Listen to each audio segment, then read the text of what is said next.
क्या होगा अगर मैं आपसे कहूं कि समय जो आपके लिए इतना ठोस लगता है, जो आपके जीवन को बांधे रखता है, वह भी बस एक स्वप्न जैसा भ्रम है।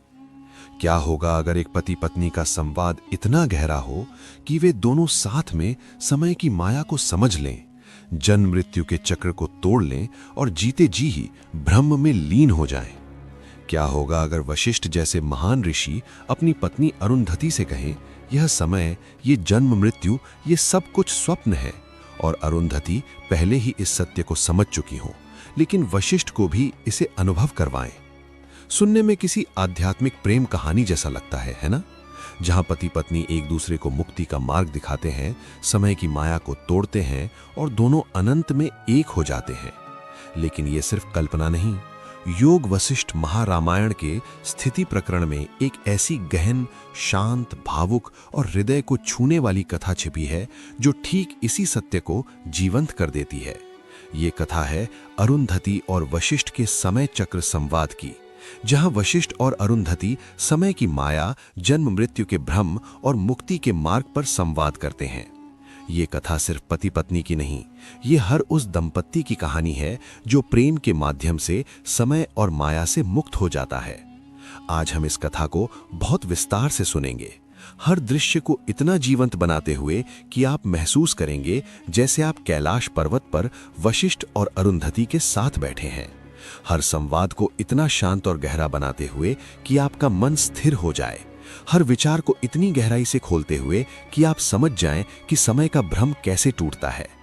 चलिए धीरे धीरे, बहुत शांति से इस यात्रा पर निकलते हैं। आप तैयार हैं? आंखें बंद करके कल्पना कीजिए, आप कैलाश पर्वत पर हैं, बर्फीली हवा महसूस कर रहे हैं, वशिष्ठ और अरुंधति के बीच संवाद सुन रहे हैं। इस कथा की शुरुआत उस समय से होती है जब वशिष्ठ और अरुंधति कैलाश पर्वत पर तपस्या में लीन थे। कैलाश बर्फ से ढका हुआ, चारों ओर शांति, हवा में ओम की ध्वनि गूंज रही थी। वशिष्ठ लंबे बाल, जटा, शरीर पर भस्म, आंखों में अनंत ज्ञान। अरुंधति उनकी पत्नी, सुंदर, बुद्धिमान, भक्ति और ज्ञान से परिपूर्ण। दोनों का प्रेम इतना गहरा था कि वे एक दूसरे के बिना एक पल भी नहीं रह सकते थे। लेकिन अरुंधति पहले ही जीवन मुक्त हो चुकी थी, उसकी चेतना ब्रह्म में लीन थी। वशिष्ठ अभी भी शरीर में फंसे थे, तपस्या कर रहे थे, लेकिन मन में एक सवाल था, समय क्या है, जन्म मृत्यु का चक्र कैसे टूटता है। एक शाम कैलाश के शिखर पर सूरज ढल रहा था, बर्फ पर सुनहरी किरणें पड़ रही थीं। अरुंधति वशिष्ठ के पास बैठी थी। उसने पूछा, स्वामी, समय क्या है, ये हमें क्यों बांधे रखता है? वशिष्ठ मुस्कुराए, बोले, अरुंधति, समय माया है, ये एक भ्रम है। जैसे सपने में तुम एक पूरी जिंदगी जी लेती हो, बचपन, जवानी, बुढ़ापा और जागने पर सब गायब हो जाता है, ठीक वैसे ही ये जीवन। अरुंधति ने कहा, स्वामी, लेकिन ये इतना ठोस लगता है, दुख, सुख, जन्म मृत्यु सब सत्य लगते हैं।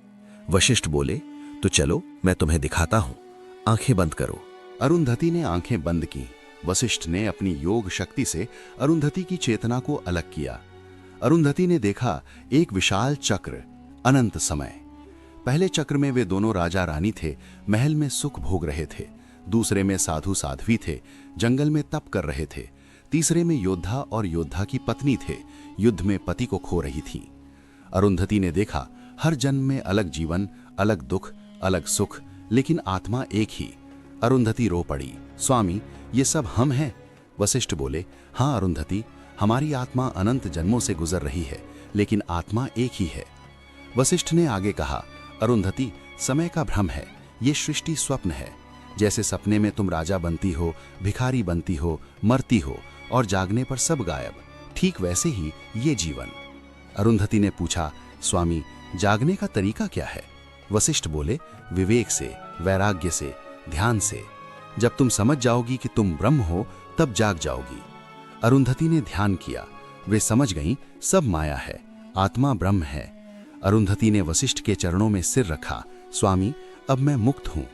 वशिष्ठ मुस्कुराए, अरुंधति, तुम पहले से मुक्त हो, बस समझ लो। वशिष्ठ ने कहा, अरुंधति, मैं अभी भी शरीर में फंसा हूं, मुझे मुक्ति का मार्ग दिखाओ। अरुंधति बोली, स्वामी, तुम तप कर रहे हो, लेकिन तप शरीर का है, मुक्ति चेतना की है, आंखें बंद करो। अरुंधति ने अपनी चेतना से वशिष्ठ की चेतना को अलग किया। वशिष्ठ ने देखा अनंत समय। पहले जन्म में वे राजा थे, सुख भोग रहे थे। दूसरे में भिखारी थे, दुख झेल रहे थे। तीसरे में साधु थे, तप कर रहे थे। वशिष्ठ रो पड़े, प्रिय, ये सब मैं हूं। अरुंधति बोली, हाँ स्वामी, तुम्हारी आत्मा अनंत जन्मों से गुजर रही है, लेकिन आत्मा एक ही है। अरुंधति ने कहा, स्वामी, समय का भ्रम है, जन्म मृत्यु का भ्रम है। जब तुम समझ जाओगी कि तुम ब्रह्म हो, तब समय का भ्रम टूट जाएगा। वशिष्ठ ने ध्यान किया, वे समझ गए सब माया है, आत्मा ब्रह्म है। वशिष्ठ बोले, प्रिय, अब मैं मुक्त हूं। अरुंधति मुस्कुराई, स्वामी, अब हम दोनों मुक्त हैं। दोनों ने साथ में ध्यान किया, वे ब्रह्म में लीन हो गए। वशिष्ठ ने राम से कहा, राम, ये कथा समझ लो, समय का भ्रम है, जन्म मृत्यु का भ्रम है। जीवन मुक्त वो है जो जीते जी मुक्त हो जाता है। जागो और मुक्त हो जाओ। आप क्या सोचते हैं? क्या आपको लगा कि समय और जन्म मृत्यु का भ्रम टूट सकता है? कमेंट्स में बताइए। जय श्री राम।